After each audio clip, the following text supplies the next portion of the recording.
Boa noite, estamos dando início à nossa live. Hoje nós teremos como convidado o Alberto Santoro. Antes de começar a falar, vou passar a palavra para a Márcia. Esqueci de apresentar o Santoro. Ele teve graduação em Física na Universidade Federal do Rio de Janeiro e fez doutorado na Universidade de Paris, sétima. Agora vou passar a palavra para a Márcia, para ela falar um pouco. Obrigada. Em primeiro lugar, eu quero agradecer ao professor Alberto Santoro por ter concordado em participar dessa live aqui hoje, falando com a gente. Tá? Obrigada mesmo, Santoro. É impossível falar o currículo todo do Santoro em poucos minutos, então fazer uma introdução muito, muito breve. O professor Alberto Santoro é professor da UERJ, oficialmente professor emérito, na prática trabalhando todos os dias lá no Departamento de Física Nuclear e Altas Energias. Ele tem participado de vários experimentos de física de altas energias, incluindo o experimento D0, que foi um dos experimentos que descobriu o quark-top, e o experimento CMS no LHC. Também participou da descoberta do bóson de Higgs, só para dar um leve relance nos inúmeros trabalhos que ele já fez em física de partículas, em física de altas energias. Ele é uma das pessoas-chave que levou o Brasil a estar participando nos experimentos do CERN e do Fermilab, que levou a física de altas energias a crescer e ser o que é hoje em dia em todo o Brasil, e da gente ter todos esses grupos envolvidos hoje em dia nos experimentos do LHC e em outros experimentos também. A gente tem o Masterclass no Brasil, que também foi ideia dele, toda essa parte de divulgação científica. Ele organiza uma escola de física de altas energias, ele foi a pessoa que organizou e começou a primeira escola de física de altas energias com conferência chamada LICHEP, e dentro dessa escola existe uma semana dedicada para professores de ensino médio, exatamente para levar esse ensino de física moderna e contemporânea e levar todo esse conhecimento dos experimentos de física de altas energias para o público em geral. Eu vou parando por aqui, ele vai falar sobre bolas de gluons hoje conosco, porque se eu continuar falando, a gente não sai daqui amanhã. Tá, Santoro? Obrigada. Passar rapidamente para o Vinícius, para depois passar para o Santoro. Bom, boa noite a todos.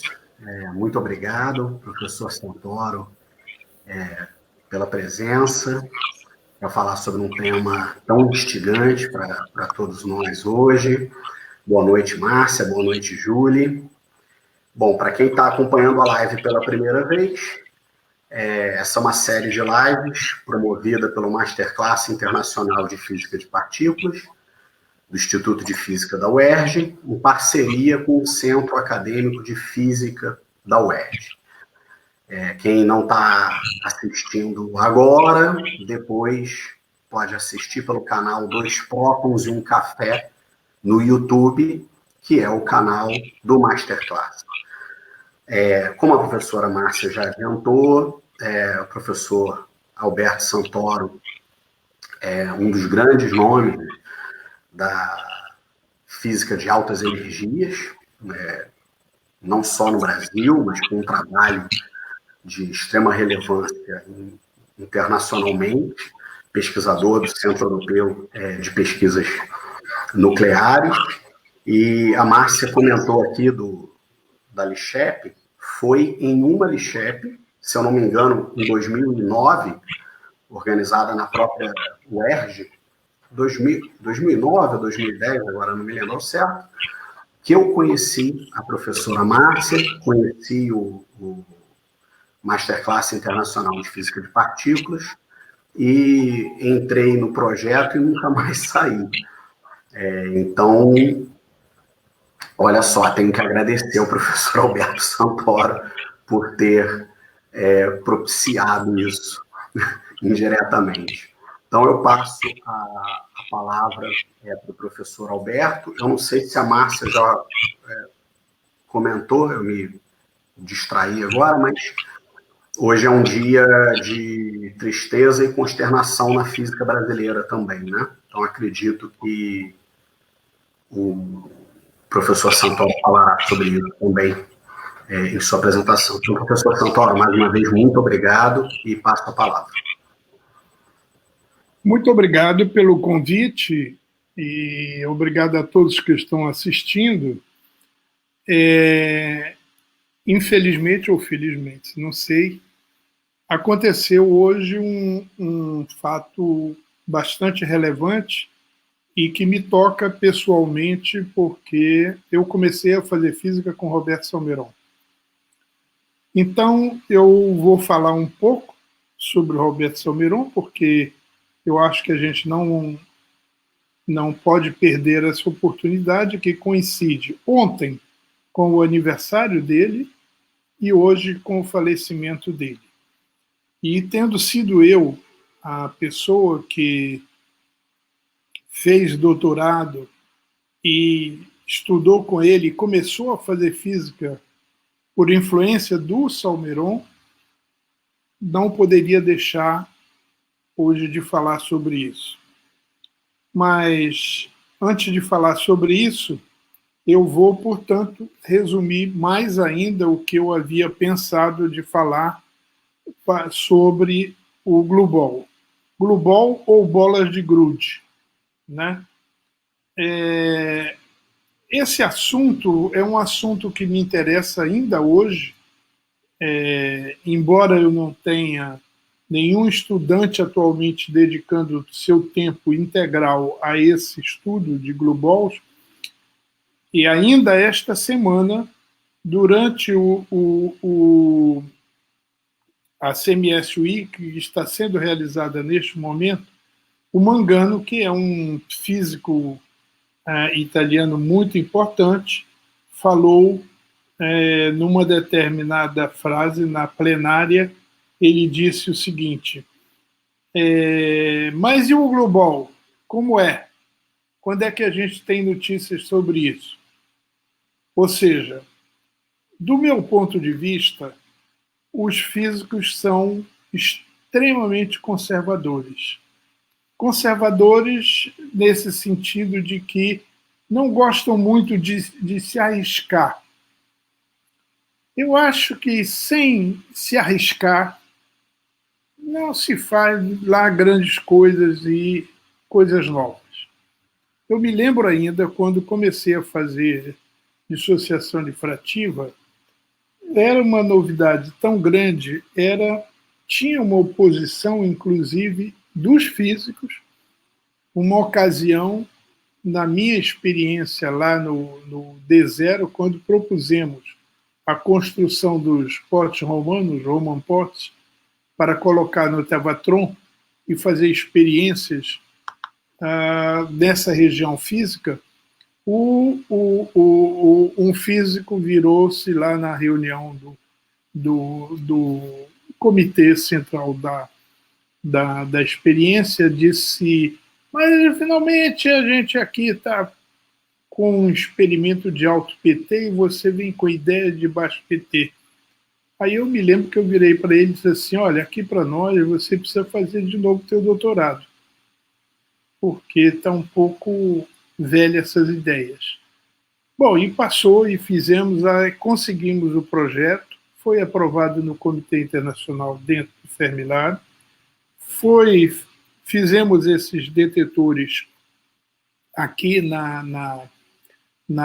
no Brasil, em particular em colaboração com a LNLS, e é incrível que depois de tudo acontecido, quando fomos para o CERN, fizemos a mesma proposta, quase mudei de experiência, porque o spokesman na época disse para mim a mesma coisa. Eu disse: olha, quer saber de uma coisa? Eu estou cansado de ouvir isso e eu vou procurar outro experimento. Eu ia sair da sala e ia direto para o Atlas, para a felicidade da Márcia.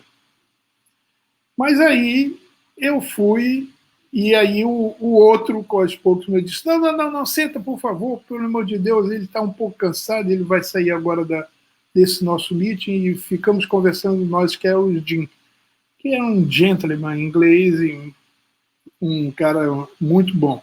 Mas o que tem a ver isso com o Global? Tem a ver o seguinte, o Global surge como uma, a meu ver, a única coisa realmente nova da QCD, da cromodinâmica quântica. E os físicos teóricos, nos últimos 10 anos, fizeram a generalização da QCD como modelo de rede e conseguiram mostrar que Global e Pomeron, que era o objeto no modelo de rede, é responsável pela seção de choque de altíssima energia. Então, que o Pomeron e o Global são a mesma coisa, é um objeto que se materializa em regiões físicas diferentes. Na região de baixo PT é o Pomeron, e na região de alto PT seria o Global, mas fruto da QCD. O Global é uma necessidade, encontrar o Global, assim como foi a questão do Higgs. Por quê? Porque quando a gente tem o lagrangiano da QCD, e em comparação do lagrangiano da QED, da eletrodinâmica quântica, nós temos nesse lagrangiano uma componente extra que é da interação entre campos, entre os gluons. E essa interação pode formar estados ligados ou ressonâncias. Muito bem. Então, há a possibilidade da existência de gluons, e se não conseguirmos um dia descobrir os gluons experimentalmente, vai ter que se inventar uma regra de seleção que elimine a existência de gluons, assim como inventamos outras regras de seleção para impedir o aparecimento de estados que não estão de acordo com a conservação de números quânticos. Então, a bola teve toda essa origem, teve a motivação, tem a motivação, portanto, teórica e motivação geral da física, que é a existência de Global, e tem o fato de que a fenomenologia de QCD nos leva a considerar como uma componente viável. Mas, para isso, nós teremos que ter, para continuar pensando nesse objeto, nós teríamos que ter alguns exemplos, candidatos chamados candidatos experimentais a Global. E foram encontrados vários candidatos. Os mesons E, os mesons θ, diferentes mesons, mas esses mesons têm números quânticos que se confundem com os números quânticos do Global. Então, o grande problema seria fazer uma análise de ondas parciais, porque somente nesse tipo de análise de ondas parciais nós conseguiríamos objetos ou analisar exatamente o objeto de números quânticos que correspondem somente a gluons. Então, nós temos conjuntos de números quânticos que tanto podem ser interpretados como uma ressonância mesônica ou bariônica, como gluons, formados de 2 gluons, de 3 gluons, etc. Uma outra coisa que também é muito motivadora que surge lá no passado ainda, na fase onde as interações fortes eram descritas pelo modelo de Red. E nessa fase que se descrevia o modelo de Red, se inventou muita regra de seleção. Na fase também que surgiu o modelo a quarks, que, quando surgiu, como dizia o próprio Gell-Mann, um dos autores do modelo a quarks, ele dizia, quando perguntavam para ele em seminário, eu estive num seminário uma vez que fizeram essa pergunta, mas os quarks têm ou não têm realidade física? Ele respondeu, não precisa.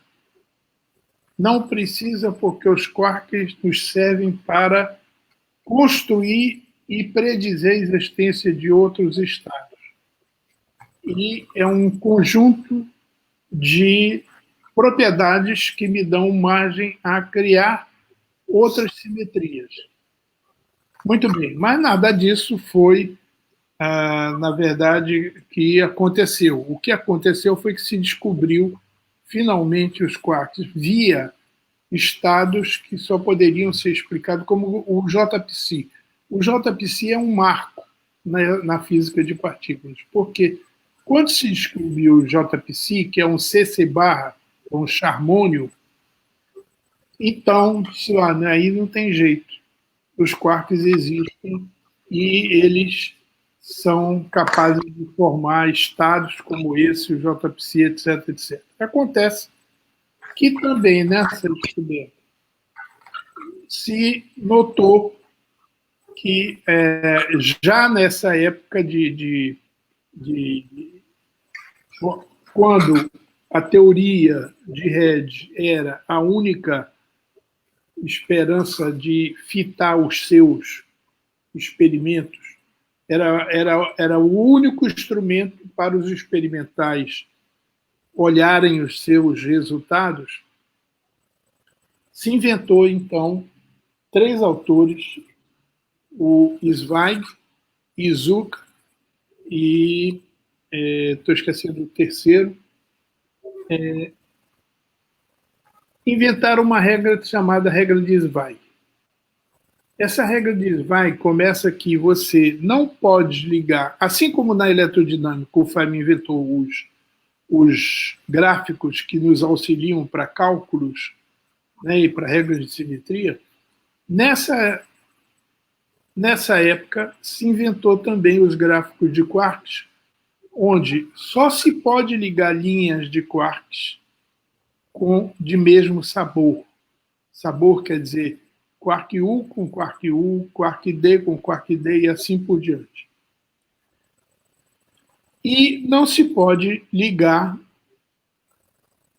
com sabores diferentes. Então, aí surgem alguns gráficos para explicar decaimentos que são desconectados. Então, diz a regra de Zweig. Processos cujos gráficos são desconectados são altamente suprimidos. Aí veio a QCD, os apressados logo disseram, está vendo, a regra de Zweig não vale nada. Tem a QCD agora e tal. Não, ao contrário. Quando se diz que os quarks são desligados, mas uma ligação existe possível, que é exatamente a interação. Quarks interagem entre quarks via gluons. Ora, se eles interagem via gluons, os gluons também interagem entre si, então uma forma de explicar aquele tipo de decaimento seria que o charmônio vai em um gluon e esse gluon decai em hadrons. Então, essa é outra motivação para mostrar, e isso experimentalmente já tem uma certa comprovação.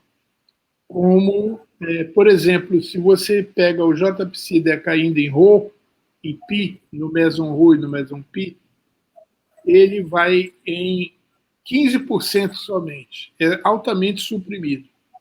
E Se ele decai no decaimento de Kk barra, aí é 85%, mostrando que a regra de Zweig é válida e que ela explica explica, ou pelo menos mostra que essa possibilidade, essa impossibilidade de decaimento, ou essa supressão que é feita para decair em Roupi, é devido à regra de Zweig, ou seja, ela tem que ser formada por intermédio de um global, e o global é que decairia, digamos, em outros 2 hadrons. Então, essa é uma outra motivação que seria, digamos, a regra de Zweig. Agora, qual é a grande dificuldade com os exemplos que são encontrados como candidatos a global?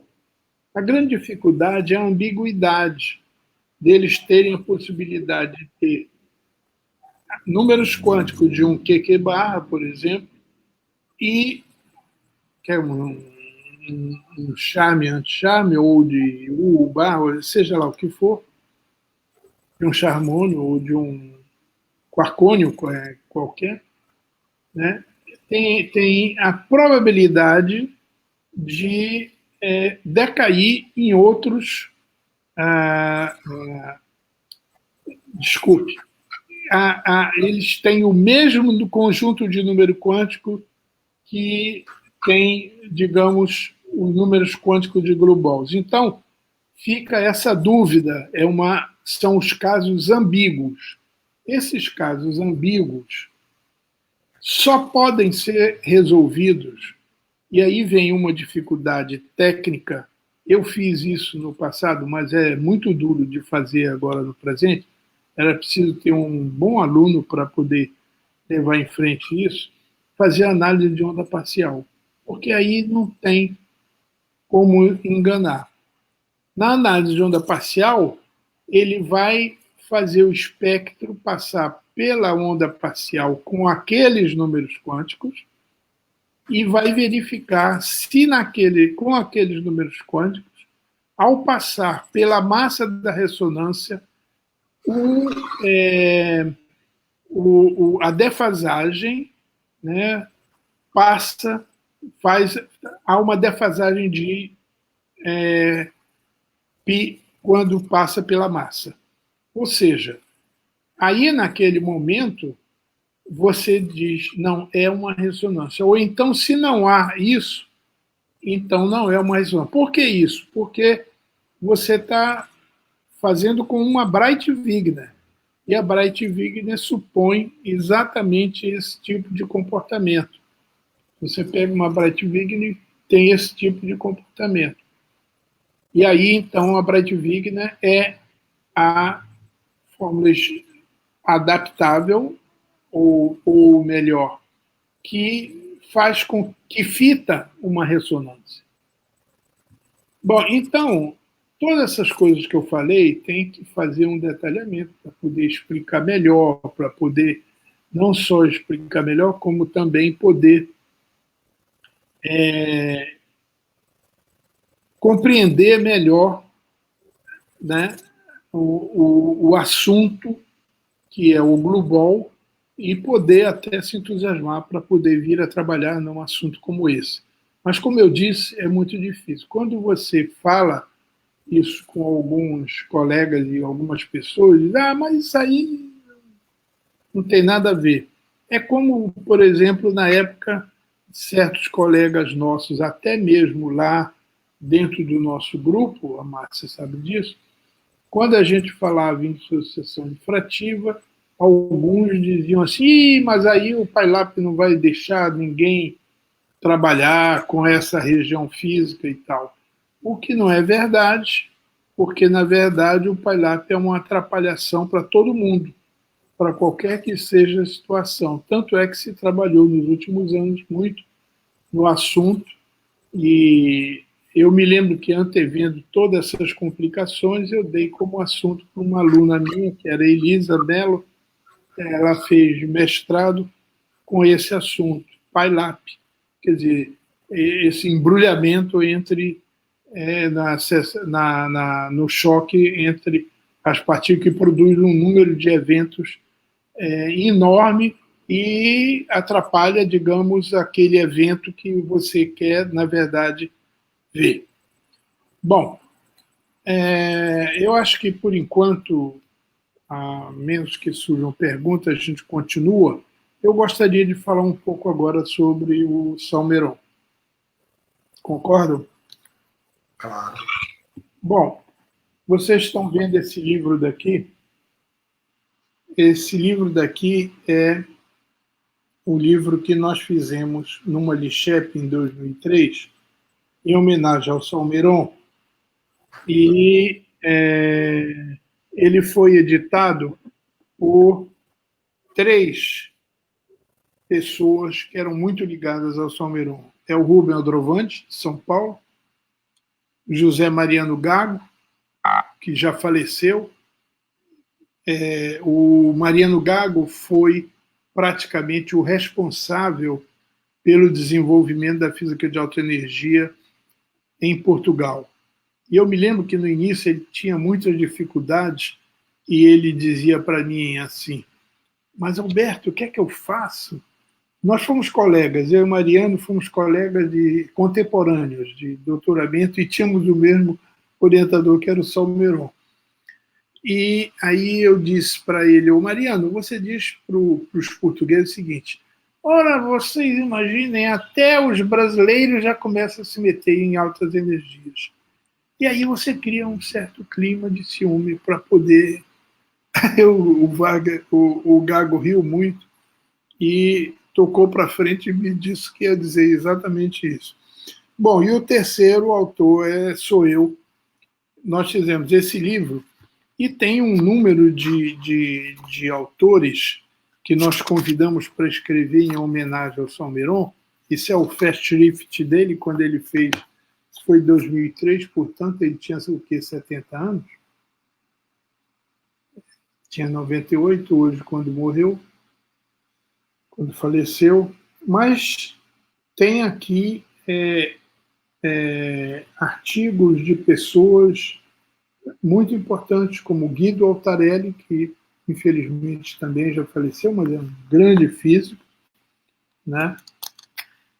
Tem artigo de todos nós, né? Tem do Gilles Coentano-Di também, do Luiz Davidovich, do Claude Decalan, tem do Lederman, do Thor de Ekelof, que foi um dos auxiliares da primeira escola de instrumentação que nós fizemos aqui no Brasil, lá no CBPF. A primeira e a segunda foram feitas aqui. Depois tem artigo do Mariano Gago, do José Mariano Gago, do Carlos Garcia Canal, e assim por diante. Muita gente importante e que escreveu nesse livro para homenagear Salmeron. E foi nessa escola que ele foi lá. Eu ainda me lembro, é bom contar essas histórias que ninguém sabe, um rapaz da Unesco me telefonou, eu não me lembro o nome dele, e me disse o seguinte: eu soube que vocês vão fazer uma homenagem ao Salmeron. O Salmeron é uma pessoa muito importante e eu faço questão que a Unesco seja patrocinadora desse livro. Aí eu fiquei satisfeitíssimo, porque eu ainda estava sem dinheiro para fazer o livro. E depois desapareceu e me deu cano. Aí, para não ser preso, o cara chegou com os livros impressos lá na minha sala para entregar. Eu tinha que pagar para ele R$20 mil. Eu fui ao banco, fiz um empréstimo em meu nome e paguei esse livro. Não falei nada para o Salmeron, assim ele nunca ficou sabendo dessa história. Mas Salmeron, ele está não só na origem da física de altas energias, quando ele estava no CBPF ainda como...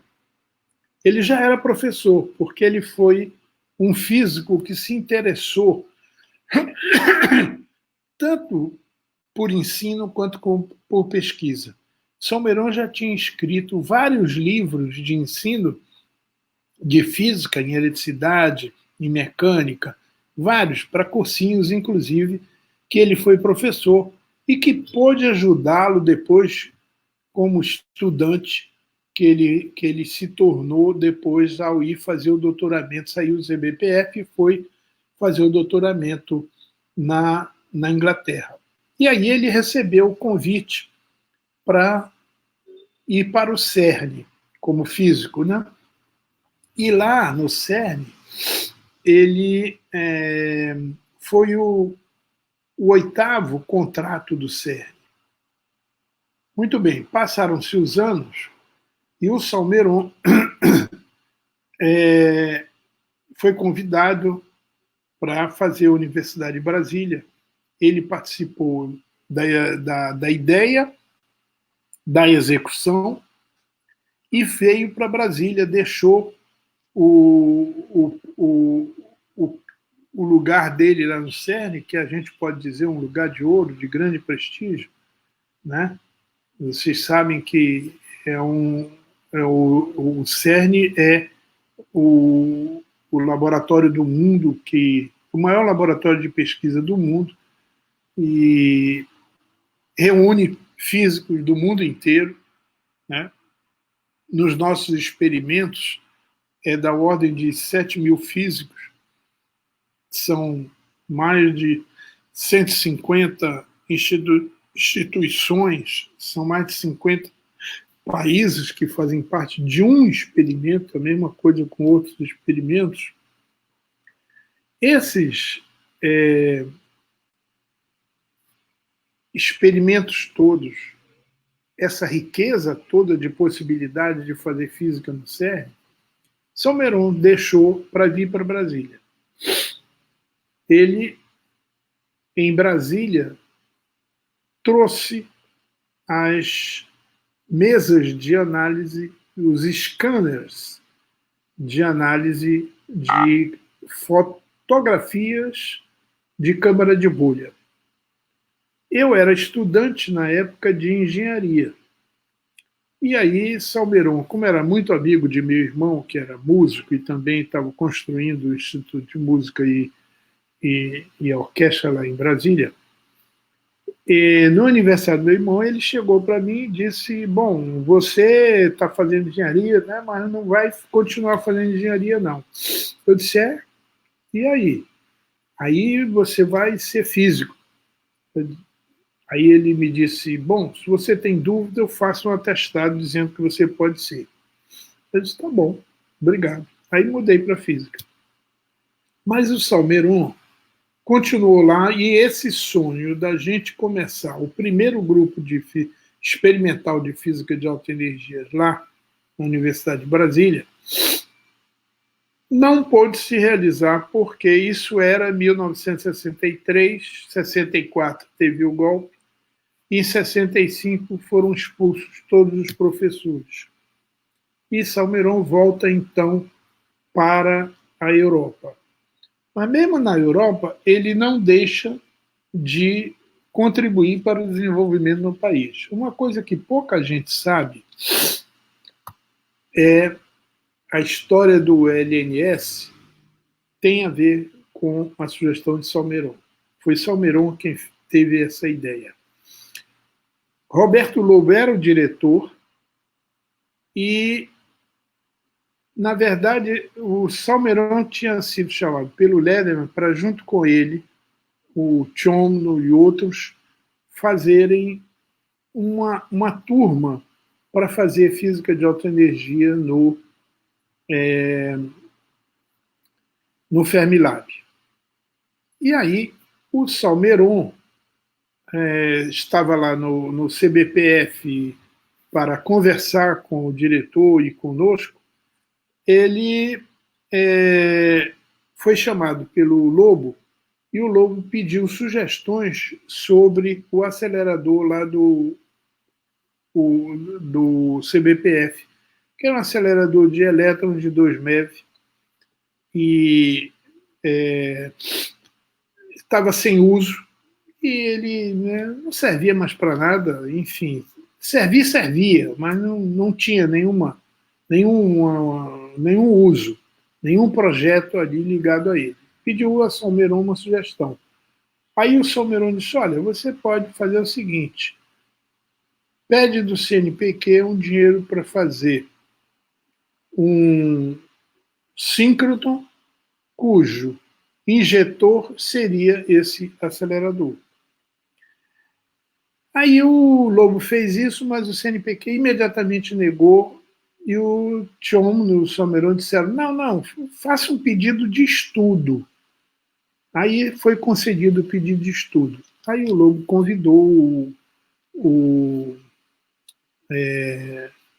é que é o nome dele? Foi o primeiro diretor do LNLS, o Silon, convidou o Silon para dirigir, e lá no 5º andar do CBPF ele fez a formação do primeiro grupo lá que ia fazer o design, o projeto do LNLS.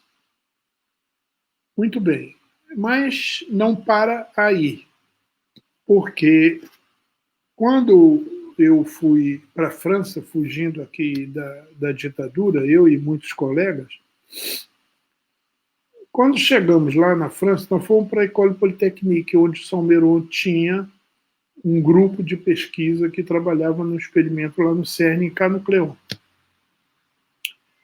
Pois bem, quando chegamos lá, o Salmeron disse, olha, mas eu acho que vocês deviam fazer física teórica e não física experimental. E eu perguntei para ele por quê. Ele me disse, olha, quando vocês terminarem o doutorado, vocês vão acabar ficando por aqui, pela Europa. E isso não é bom para o Brasil.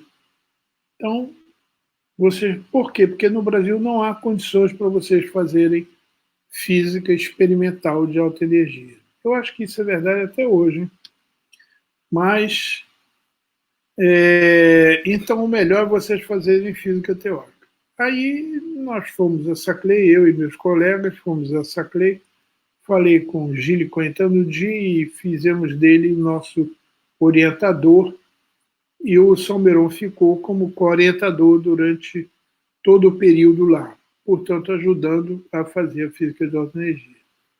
Mas o Salmeron continuou a ter sempre iniciativas aqui no Brasil de alimentar a física de altas energias e entusiasmar os jovens, e ele sempre vinha ao Brasil, e aí, em 2013, nós fizemos essa homenagem a ele, com esse livro oferecido a ele lá durante uma LICHEP. Então, eu paro por aí. Se tiver algumas perguntas mais, eu estou aqui para responder se eu souber. Obrigado. Muito obrigado, professor. Vinícius, gostaria de levantar algum questionamento? Sim, eu tenho...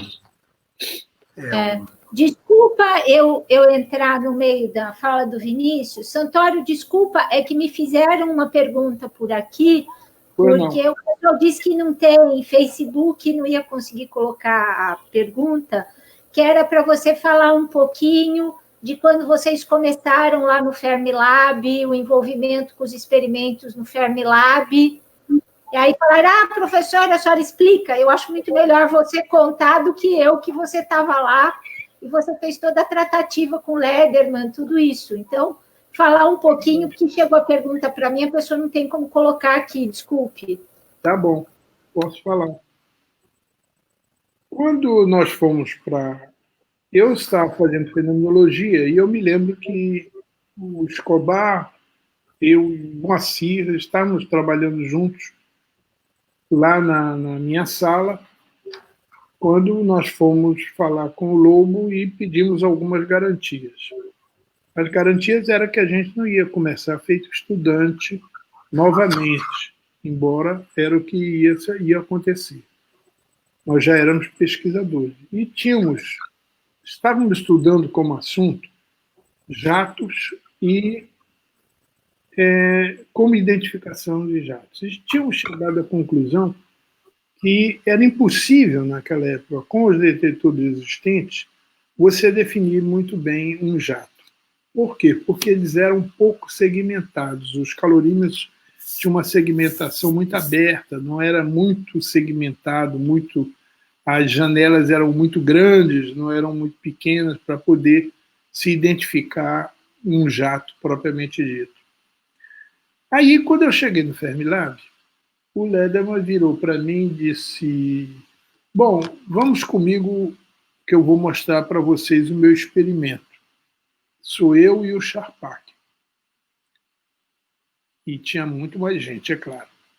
Aí nós fizemos o experimento dele e ele disse: bom, Alberto, você vai trabalhar comigo nesse meu experimento. Aí eu falei: Leon, você me desculpe, mas eu, antes de sair do Brasil, analisei os experimentos que vocês têm aqui e eu pensei que a 691, que era a fotoprodução de charme, seria o melhor experimento. Ah, mas isso não é experimento, isso aí não vale nada. Aí eu disse: olha, mas é o que eu quero fazer. Eu disse: mas rapaz, ele virou para mim e disse: mas rapaz, você precisa de artigos com gente importante, como eu, o Charpak. Você já pensou? Aí eu disse: olha, eu lamento muito, mas eu não vim para cá para publicar artigos com gente importante. Eu vim para cá para aprender a fazer física experimental. Aí ele me disse aquela coisa que todo americano fala, né? This is a free country. You do what you want. Muito bem. Aí nós fomos fazer lá a 691, fui lá para o TPL, que é o Tegel Photon Laboratory, e começamos a trabalhar, estava tudo abandonado e eu particularmente fui trabalhar, eu recuperei toda a linha do feixe, o alvo, como é que é a energia do feixe, os primeiros detetores para poder calcular a energia e os magnetos, e depois trabalhei na parte na parte do calorímetro e no calorímetro hadrônico. Mas antes do calorímetro hadrônico ficava um calorímetro eletromagnético. E já na época eu estava interessado em descobrir algum evento que fosse identificado como Global. E um dos eventos que é interessante é o evento de decaimento radiativo.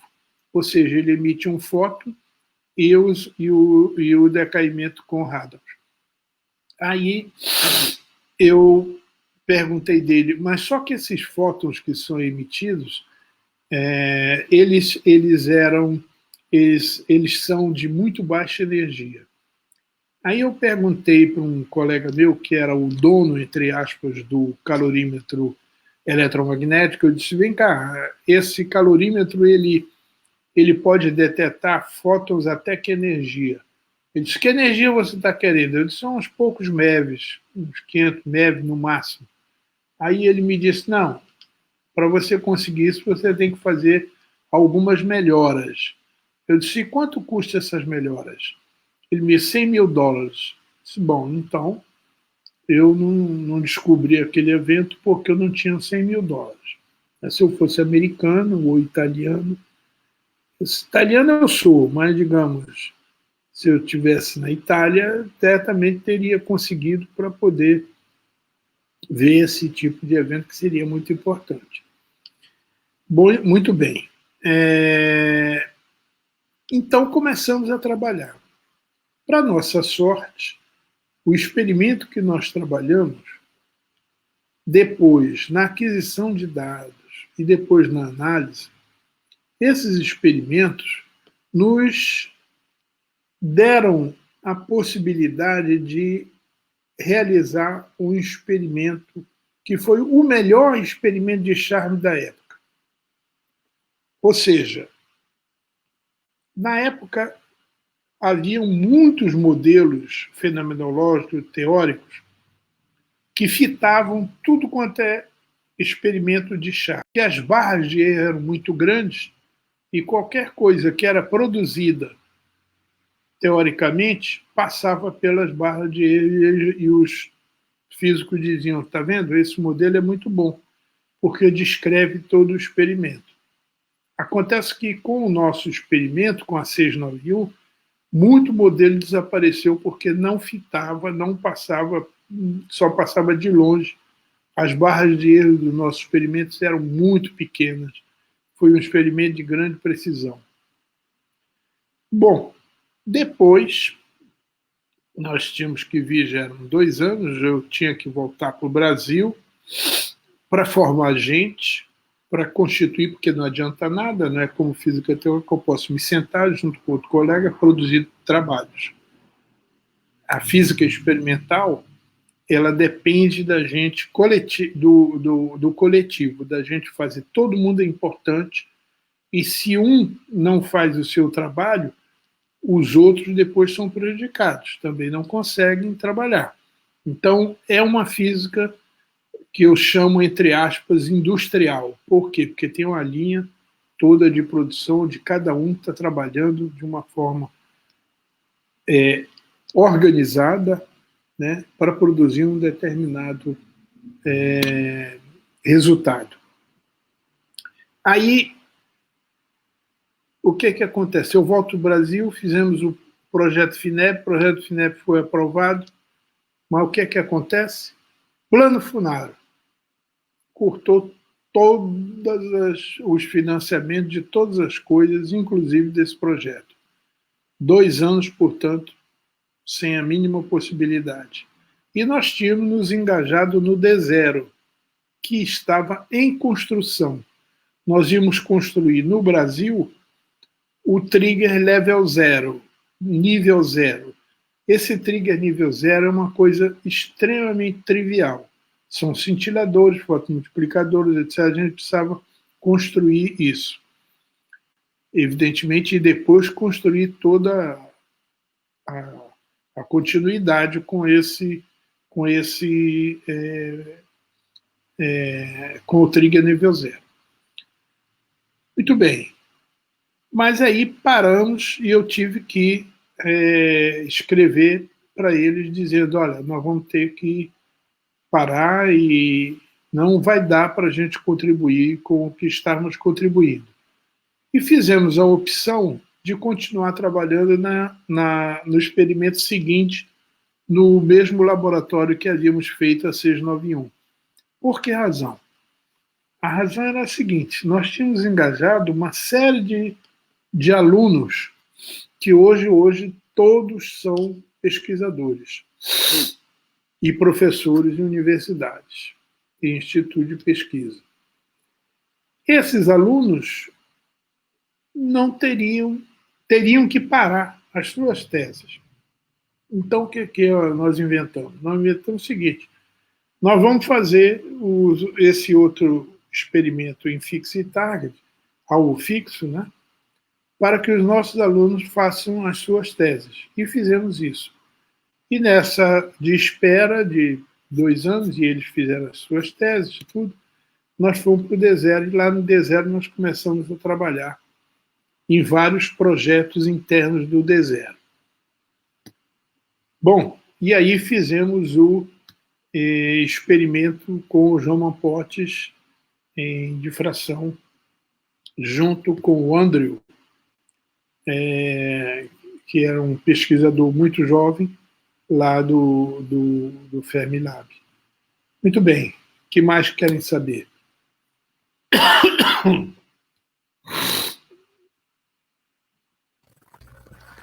Maravilha. Bom, eu gostaria de... Márcia, você viu a menina aí que perguntou, tudo bem? Márcia? Acho que a internet dela caiu. Eu acho que a internet da Márcia caiu. Professor, eu vou fazer um preâmbulo para poder encaminhar a minha questão, tá? Mas antes aqui, só para registrar para a nossa audiência, que eu acho que, bom, eu não sei se em alguma outra entrevista, ou live, ou palestra, o senhor já contou essa passagem com o Lederman e o Charpak nos Estados Unidos, mas...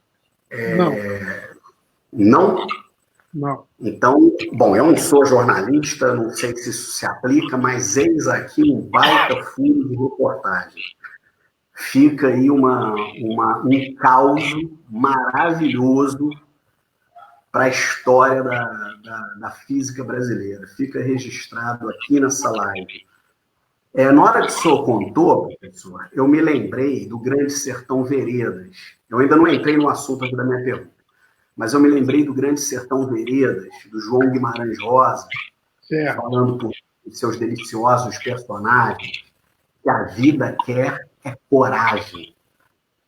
E é preciso muita fibra, muita coragem para tomar a decisão que o senhor tomou, não é?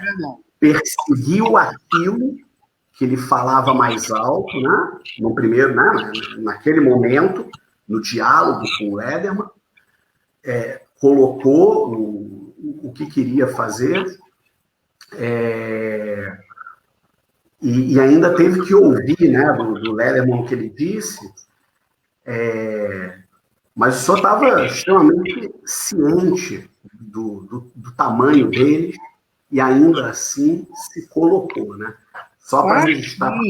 Inclusive, quando eu saí de lá, que eu fui ao office dele para agradecer, ele virou para mim e disse, não, eu que tenho que agradecer a você pelos trabalhos que vocês fizeram aqui e, além disso, você tinha toda a razão. Obrigado. Eu fiquei entusiasmado, realmente obrigado. Muito interessante. E para registrar para a nossa audiência, de repente, quem não sabe, são 2 prêmios Nobel de Física. Né? E é muito interessante porque esse caso que o senhor narra, ele mostra como os cientistas eles são movidos por múltiplos interesses, existem fatores institucionais, fatores de carreira, mas há, de fato, um desejo legítimo, puro, de pesquisa, de liberdade de pesquisa, e o modo como o senhor respondeu o Lederman expressa isso, né? Mas vou fazer um pequeno preâmbulo aqui para encaminhar a pergunta. Na passagem do século XIX para o século XX, havia um debate intenso na comunidade de física, dos físicos, sobre a realidade física do átomo. Hoje nós falamos em átomo, naturalizamos o átomo como desde sempre a sua existência fosse inquestionável. Mas isso estava em debate na passagem do 19 para o 20.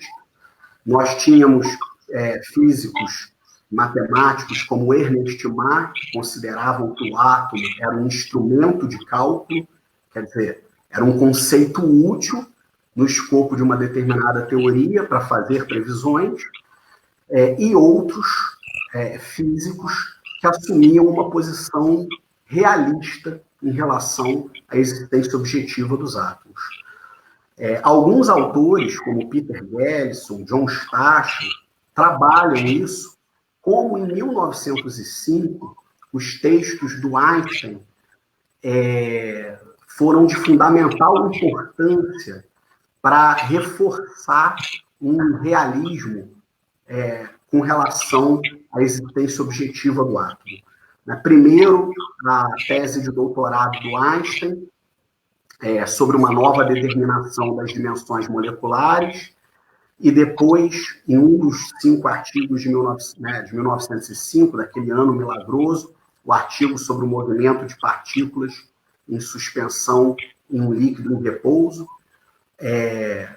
O Gellison, o Stachel, defendem que esses trabalhos do Einstein, dentre outros, foram fundamentais para eliminar aquele ceticismo vigoroso em relação à existência objetiva do átomo e pavimentar um caminho de um realismo com relação a essa entidade física.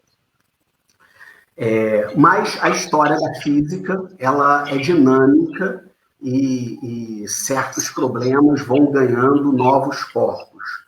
Se, portanto, no primeiro quarto do século XX, a realidade física do átomo tornou-se a compreensão majoritária sobre essa entidade física, nós observamos que esse debate foi deslocado para outras entidades físicas ao longo do século XX.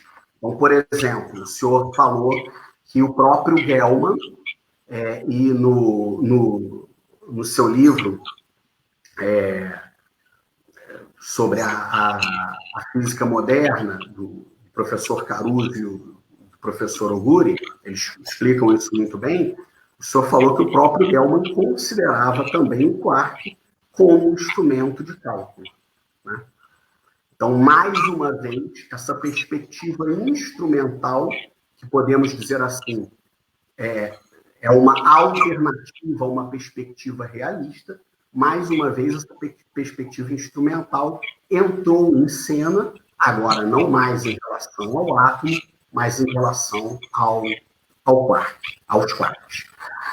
Então, de certo modo, na história da física, isso está sempre acontecendo. Hoje, em relação às bolas de gluon, nós temos mais uma vez um capítulo desse debate. É nesse estágio que as bolas de gluon se encontram. Hoje, elas seriam postuladas como entidades físicas, mas encaradas como instrumentos de cálculo, ou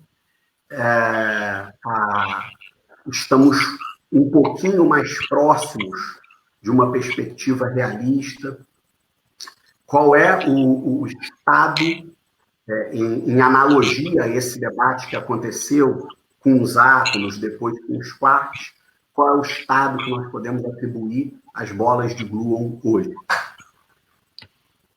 Ok, entendi. Eu acho que mais ou menos, porque são poucos os físicos que têm uma formação de história e filosofia. De um modo geral, são muito tecnicistas. E de forma que as bolas de gluon são, evidentemente, contadas como instrumento de cálculo para outras coisas. Na verdade, são cálculos feitos, encontra-se na Lagrangiana de QCD esse termo que é usado para o cálculo global, mas eles, no momento em que precisa, não existe que eu diga uma liderança internacional que coloque em questão e coloque como ordem do dia a procura de glue balls. A meu ver, há uma outra coisa também que entra nesse jogo, que é o fato de que há outros interesses. Por exemplo, o Higgs era considerado o mais importante, né? era considerado mais importante, então deveria se jogar mais para cima do Higgs, para descobrir o Higgs. E isso deu certo. E assim foram com outras coisas. Ou seja, definir prioridades. De uma certa forma, eu acho que haveria espaço para se fazer isso. E há uma série de argumentos que aparecem, não tanto do tipo, não, mas a bola de gude serve para cálculo, mas não tem nenhuma realidade física. Não, isso daí eu acho que não existe. Pelo menos eu nunca constatei algum argumento dessa natureza. Os argumentos em geral são, primeiro, de prioridade, segundo, que é muito difícil, e aí entra de novo prioridade, por quê? Porque você tem que construir detetores apropriados para fazer aquela observação.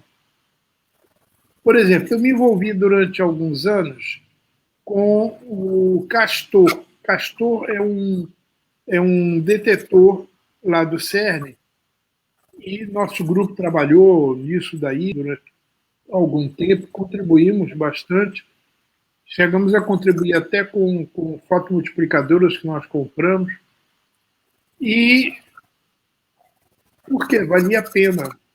Eu queria enfrentar a dificuldade que era colocada pelo Lattes. O Lattes tinha encontrado os centauros e os indianos também, no raios cósmicos. Isso nunca tinha sido visto em física de aceleradores. Então, quando alguns físicos gregos e outras nacionalidades se interessaram pelo Castor, eu também me interessei e trabalhamos juntos nisso, mas não foi possível encontrar nada disso, porque o detetor ele era feito para isso, era feito para a observação desses objetos. Mas depois que nós vimos que não havia resultado nenhum e ele causava uma série de problemas para o resto do experimento, nós deixamos de lado e até hoje não tem notícia de nenhum centauro visto por física de aceleradores. É mais ou menos essa resposta, não sei se está completa ou precisa de completar. Não, sim. Obrigado. Parece que eu posso, eu entendo a sua resposta que, de um modo geral, há uma atitude entre os físicos de não questionar a realidade física das bolas de Gromov, né? E de outras entidades. Né? Júlia, nós temos questões, Márcia?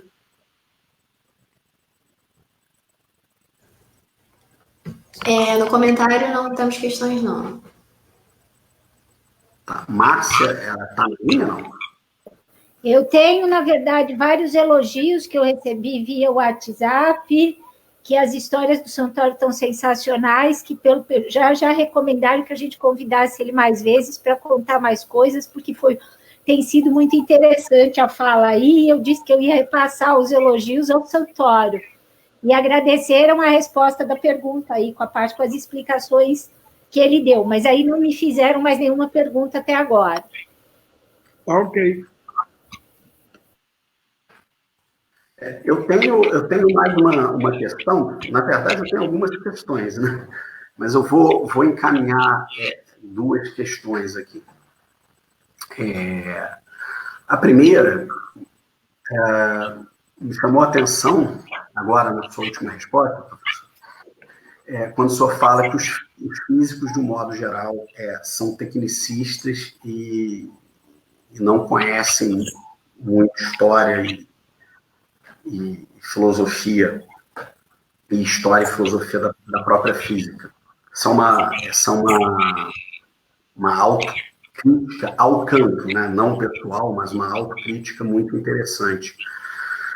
Mas, ao mesmo tempo, quando a gente estuda a história da física do século XX, para não ir tão longe, porque eu creio que quanto mais longe formos, mais evidente isso será. Então, não precisamos nos afastar tanto do momento presente. Se nós trabalharmos apenas com o século XX, nós vamos ver que, sobretudo, entre os físicos europeus, de escola alemã, austríaca, mas também os franceses, os britânicos, embora, de um modo geral, a escola britânica seja mais utilitária por conta de sua tradição, mas nós observamos, ainda no século XX, entre os físicos europeus, sobretudo, uma sólida formação filosófica e histórica. Planck, Heisenberg... É verdade, mas você tem uma outra escola, né? É diferente. A escola, principalmente francesa, tem uma tradição de filosofia muito grande. Isso. E você não escapa na França dessa influência. Olha, aliás, para... Não escapava ou não escapa ainda, professor? Hein? Não se escapava dessa influência lá na primeira metade do século XX ou ainda não se escapa? Não, eu acho que ainda é verdade, porque a formação é muito importante. É mais ou menos a formação que eu tinha seguido. Eu e muitos colegas meus, Mário Novelo, Marci, outros colegas, nós aqui no Rio, ao mesmo tempo que fazia física, eu fazia também filosofia ali na Praia de Botafogo, quando a Faculdade de Filosofia tinha ali um departamento de filosofia que era dado, um curso que era dado por, esqueci o Maurício, ele já faleceu. Acho que era Maurício o nome do professor de filosofia. E aí nós líamos muito sobre filosofia, né? Toda a turma da época de filosofia sempre foi muito ligada. Até hoje continuamos assim. Mário Novelo é um deles, que vocês devem convidá-lo também. Sim. O Heisenberg fala em A Parte e o Todo que a primeira vez que ele foi aos Estados Unidos, isso o impressionou. Que enquanto para os físicos europeus e ali do mundo alemão, ao qual ele pertencia, a física e a filosofia eram indissociáveis, até mesmo por uma questão de formação, né, dessa sólida formação cultural ampla dos europeus. Nos Estados Unidos, ele já notou uma postura muito mais pragmática, utilitária e tecnicista. É verdade. É absolutamente verdade. Foi a minha experiência também. Eu vivi 4 anos nos Estados Unidos e vivi 8 anos na França. Então, eu confirmo que, na minha época, pelo menos, foram coisas que eu vivi. Mas também, digamos, existia gente também muito boa e que existe até hoje nos Estados Unidos também, que é filosofia. Mas eu acho que é filosofia e também política, sabe? Eu desde o início, quando cheguei na UEL, eu dizia assim, olha, pessoal, nós precisamos fazer um pouco de política. Política no bom sentido, não no mau sentido de politicagem e tal. Não, política no sentido de ter uma formação filosófica e política que as pessoas não têm. Então, qual é o resultado? É todo mundo votando no Bolsonaro, nessa coisa que a gente está vendo aí. Né? E essa pandemia que é formada por um novo vírus chamado coronaro, que é a soma do vírus corona com o vírus Bolsonaro, a soma de um coronaro. Parece que nós... Esse tipo de coisa, essa alienação, como se a física fosse independente. E, inclusive, precisam aprender a pensar. E só se aprende a pensar, eu acho que lendo um pouco de filosofia, quebrando um pouco a cabeça com isso. Entendeu? Sem isso, não acredito nessa física muito técnica pela técnica? É uma física utilitária, né, tecnicista, apartada do mundo da vida, que não se reconhece como uma prática social, histórica, política. Você sabe que eu me lembro que na época quando eu cheguei no Brasil, às vezes eu me lembro de uma jornalista que vinha e perguntava: mas para que serve para o homem da rua? Aí eu respondia para ela: para nada. Nós trabalhamos como poetas. Vocês vão agora eliminar os poetas? A poesia serve para alguma coisa? Serve para quê? Para o prazer da gente. Ah, professor, mas o seu prazer custa muito caro. Fazer física custa muito caro. Eu disse: enquanto vocês protegerem os corruptos e ficar perseguindo o que vocês acham que é muito caro, que somos nós, está tudo perdido. Então, é uma coisa que chega a ser irritante. Eu acho que, claro, que a gente tem que ter uma parte de aplicação, mas não pode se proibir a abstração, o pensamento, a criatividade. Isso daí é uma coisa que é impossível. Você não cria bons profissionais se for nesse ritmo. Há algumas lives atrás, nós recebemos o professor Antônio Augusto Videira para falar sobre o valor da ciência. E ele trouxe uma reflexão muito nesse sentido, né, de nós pensarmos a ciência como possuindo um valor cultural, possuindo um valor existencial e como uma forma de vida, né? Quer dizer, por meio da ciência, nós meditamos sobre quem somos nós e qual o nosso lugar no mundo. Isso transcende qualquer demanda utilitária. Não que a aplicação não seja importante, claro, mas a ciência possui um valor transcendental, não é? Exato. E a sua fala me faz pensar justamente nisso.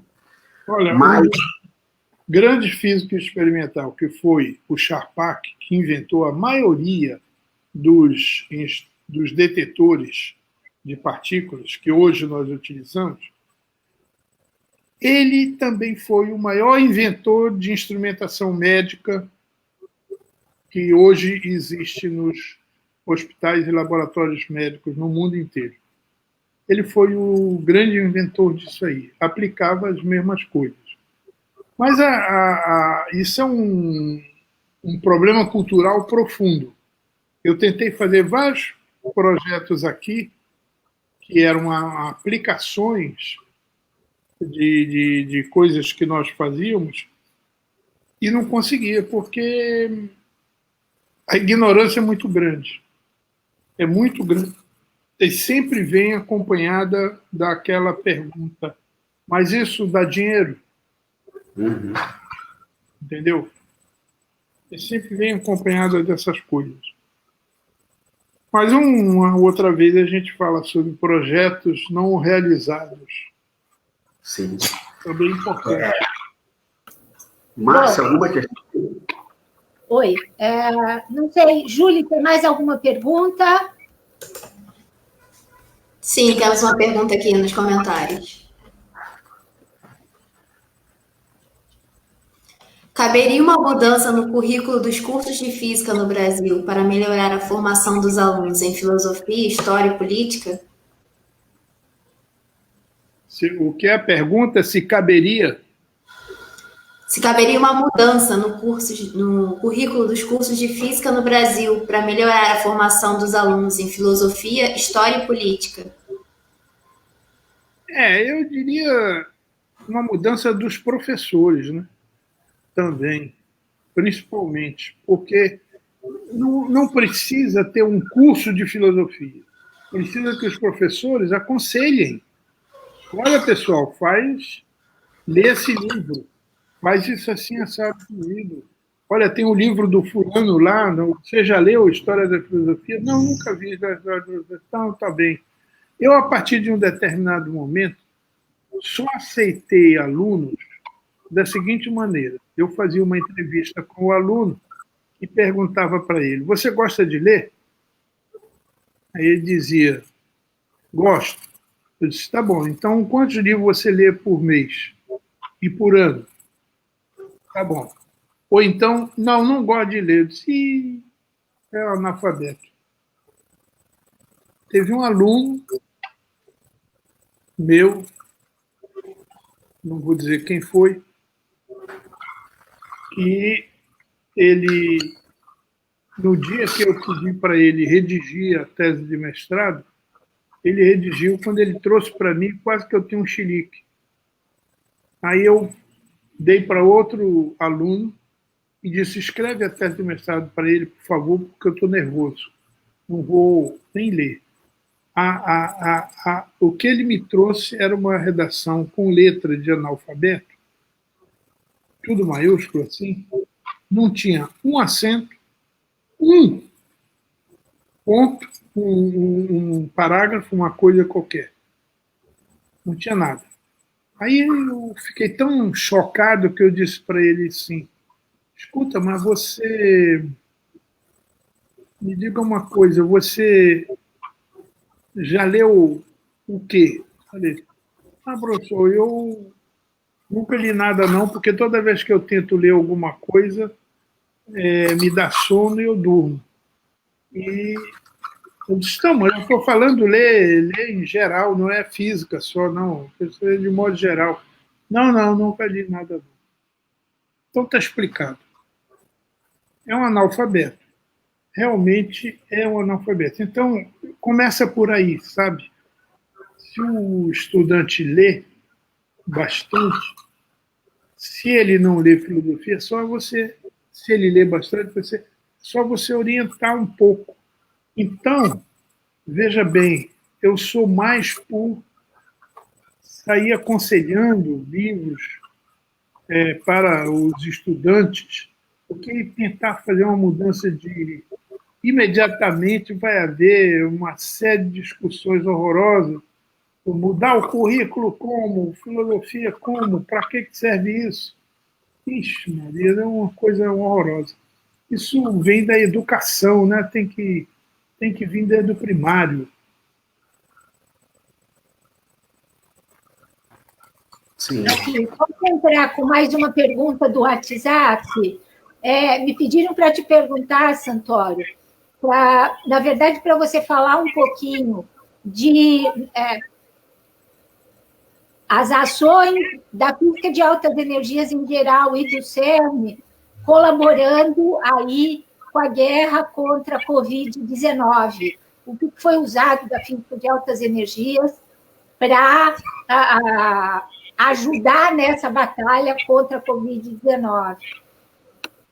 Bom, houve muitas ações, e hoje em dia é fácil de você verificar isso. Basta você ver, recentemente, nós temos uma grid. Grid é um instrumento de trabalho, né? Ninguém pode fazer a física que nós fazemos sem um instrumento de trabalho, de um computador muito bom, rápido e que funcione, e ligado ao resto do mundo que nós estamos trabalhando. E isso chama-se grid. E nós fizemos uma grid lá na UERJ, no nosso departamento nós temos. E eu tenho a honra de dizer que foi por intermédio da participação e da dedicação da Nilceia, quando eu entrei para a UERJ, que eu coloquei para ela que eu podia ficar da UERJ de duas maneiras. Ou ficar na minha sala, dava minhas aulas e pronto, ou fazia a UERJ ir para o top no mundo, na nossa área. E foi o que aconteceu. Nós fazemos parte das grandes experiências. E a grid é um instrumento que é ligado ao resto do mundo, E, por causa disso, os nossos experimentos dedicaram uma parte dos seus computadores, fizeram um aglomerado, e nós participamos desse aglomerado, dedicados às pesquisas do coronavírus. E nós estamos fazendo parte disso. Existem gráficos, existem coisas que, se vocês quiserem, quem tiver essa dúvida, peça ao Eduardo ou qualquer um membro lá do nosso grupo, que eles te mandam o endereço aonde você pode verificar a nossa contribuição do coronavírus, por intermédio da física de alta energia. Muito bem. Aí vem o resto. A semana passada eu recebi um e-mail de colega lá do CERN, oferecendo não só máscaras, como coisas especiais de proteção, como outras máquinas que estão sendo fabricadas e inventadas pelo pessoal, pelos colegas nossos lá no CERN, e que estão distribuindo gratuitamente para os hospitais. Então, eu mandei para o Mundinho a notícia, o Mundinho imediatamente entrou em contato com o pessoal no CERN e com a UERJ para ver se recebe essas doações para o hospital Pedro Ernesto, que é o hospital da UERJ. Bom, então, essa contribuição é fácil de verificar, de dar. Então, você vê o seguinte, mas o CERN foi feito para isso? Não. Mas por que isso não custa nada fazer exatamente no momento em que precisa fazer? A humanidade está aí em jogo e nós, então, vamos contribuir para, não somente diretamente com os nossos resultados de física, mas diretamente utilizando as mesmas maquinárias, as mesmas coisas que nós usamos, as técnicas que nós utilizamos, a cabeça do pessoal que inventa processos de detecção para fazer coisas para lutar contra o coronavírus. É o que está sendo feito. É fácil de constatar, de ver isso na página do CERN, de ver isso na página dos experimentos e de ver isso até na página que nós temos lá no CVP, na UERJ, no nosso departamento.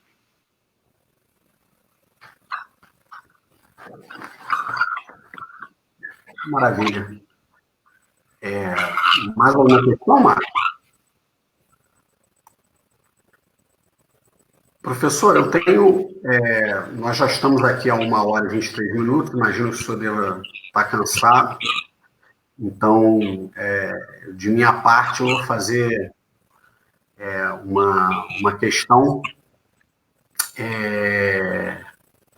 para nós já irmos nos encaminhando. Mas só um comentário paralelo aqui, para ficar registrado, né? A sua posição como intelectual, como cientista, não só na história da física no Brasil, mas na história do Brasil, né? O senhor falou há pouco da necessidade do cientista não se resumir, né, a um hiperespecialista, né, a partir de um tecnicismo, que seja ele um intelectual que pense a história, a política, e isso me parece completamente afeito, né, a história do próprio professor Salmeron, né?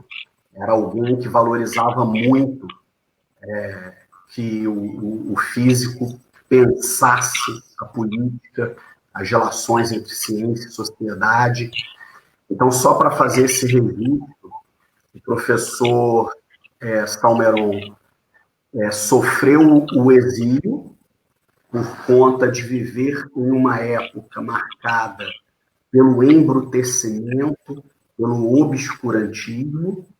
O senhor também sofreu esse momento, não é? basta ler um pouco sobre sua biografia para ver como a ditadura foi cara a todos os brasileiros, mas foi cara ao seu trabalho científico também, né? Lhe custou caro, né, viver naquele momento, mas com força, com coragem, o senhor seguiu e enfrentou todos os desafios. Eu queria só fazer esse registro, tanto em homenagem ao professor Salmeron, quanto em homenagem ao senhor. E, infelizmente, mais de 3 décadas depois, o Brasil volta a experimentar um momento de negacionismo, de revisionismo histórico, de obscurantismo e de degradação do seu ambiente político, né? Bom, eu queria lhe perguntar o seguinte, professor. Em 1983, o professor Francisco Caruso defende a sua dissertação de mestrado no Centro Brasileiro de Pesquisas Físicas, falando justamente sobre globos.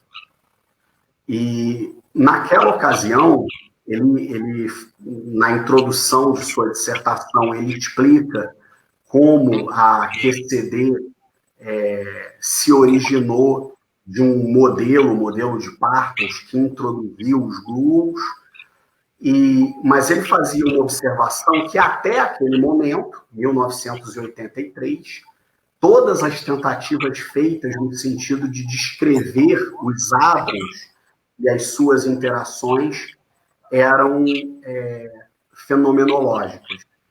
Então, só a título de jogar um temperinho nessa história, de 1983 para cá, o campo se mostrou muito dinâmico, muita coisa mudou, daquela perspectiva que o professor Francisco Caruso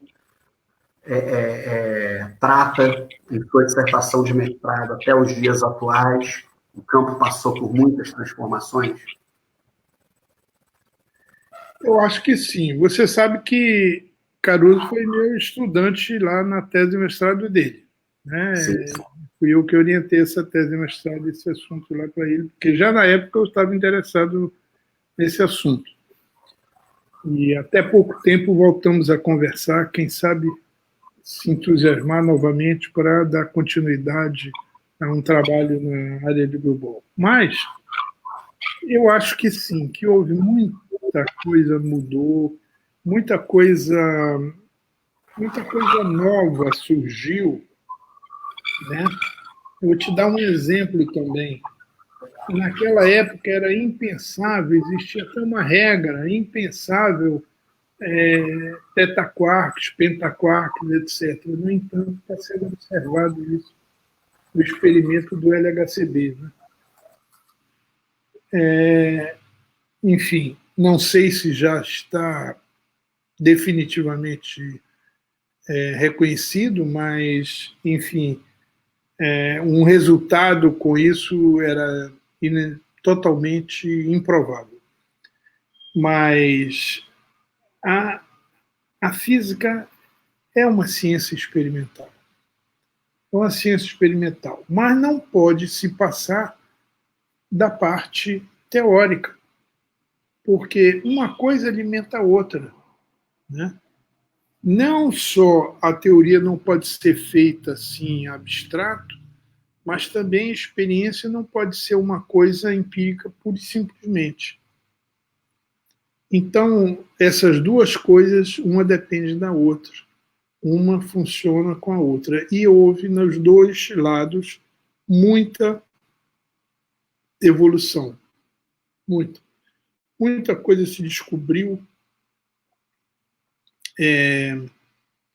dentro do modelo, foi criado o modelo padrão, né? Mas ainda tem muita coisa por descobrir e muita coisa para compreender sobre tudo, né? Uma delas é essa coisa que muita gente gosta de falar que o Higgs explicou a origem das massas. Isso é mentira. Isso não é verdade. Ele explicar a origem das massas de uns bósons do modelo Eletroflar que tinha lá e tal, tudo. Mas o resto de partículas, a origem das massas, a meu ver, o Mário Novello tem razão, está no estudo e no desenvolvimento das interações gravitacionais. Esse é um ponto importante. Não, esse é um ponto importante, professor, porque não é só a literatura não especializada que se atribui ao Higgs, ou ao campo de Higgs, a origem da massa de todas as partículas. Não é só na literatura não especializada. A gente encontra isso também em textos de história da física de partículas, ou mesmo em explicações da parte de muitos físicos. Então, esse é um ponto interessante para debate, né? É verdade. Bom, se a professora Márcia tiver mais uma colocação, a Júlia, eu acredito que pela hora... agradecer muito ao Santoro por ter aceitado participar. Muito obrigada, super interessante, mas você sabe que eu sempre acho muito interessante as suas palestras. Transmitir aí os elogios que eu estou recebendo no WhatsApp, que o pessoal teve problema para escrever no Facebook, retransmitir para você, tá? Muito obrigada por tudo, obrigada para todo mundo aí. Desculpe problemas com a minha câmera. Diga. Até hoje não me arrependi de ter entregue a você o Masterclass. Muito obrigada. A você e o Vitor, mas o Vitor não quis mais nada. Mas o Vitor é uma boa ajuda, assim. Mas se não fosse você, eu nunca teria entrado no Masterclass. Então, se não fosse você, a gente não tinha Masterclass no Brasil, não. Tá? Aí, a coragem desbravadora continua sendo sua. Nós temos 4 gerações de Masterclass aqui, então, hein? O Santoro, o Márcia, Santoro, eu e a Júlia. Mas deixa eu contar uma coisa para o Santoro. Santoro, esse ano, enfim, a UERJ reconheceu o Masterclass como um projeto de extensão. Tá? E eu ganhei uma bolsa para esse projeto, e a bolsista é a Júlia. Que legal. Parabéns.